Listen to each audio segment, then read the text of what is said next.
నాగార్జున సాగర్ ప్రాజెక్టుకు వరద పెరిగింది. 2 క్రస్ట్ గేట్లు ఎత్తి కిందకు నీరు విడుదల చేస్తున్నారు. ప్రాజెక్టుకు ఇన్ఫ్లో 68,855 క్యూసెక్కులుగా ఉంటే అవుట్ఫ్లో 64,455 క్యూసెక్కులుగా ఉంది.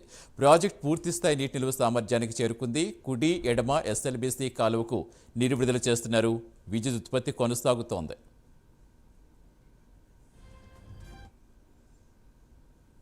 పూర్తి సమాచారం ఇచ్చేందుకు మా కరెస్పాండెంట్ శంకర్ జరుగుతున్నారు. శంకర్, ప్రస్తుతం ఎలా ఉంది సాగర్ వద్ద పరిస్థితి? రైట్ సతీష్, నల్గొండ జిల్లా నాగార్జున సాగర్ ప్రాజెక్ట్ అయితే పూర్తి స్థాయిలో నిండిందని చెప్పుకోవచ్చు.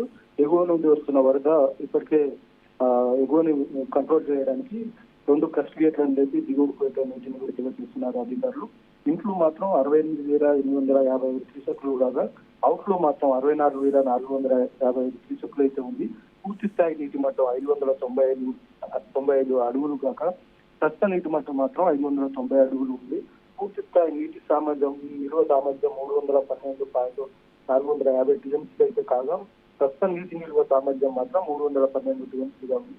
కుడి ఎడమ కాలువ కావచ్చు, విద్యుత్ ఉత్పత్తికి కావచ్చు నీటిని అయితే వినియోగిస్తున్నారని చెప్పుకోవచ్చు. కుడి ఎడమ కాలువ ఎస్ఎల్బీసీ ద్వారా దిగువకు నీటిని అయితే విడుదల చేస్తున్నారు రైతులకైతే అధికారులు.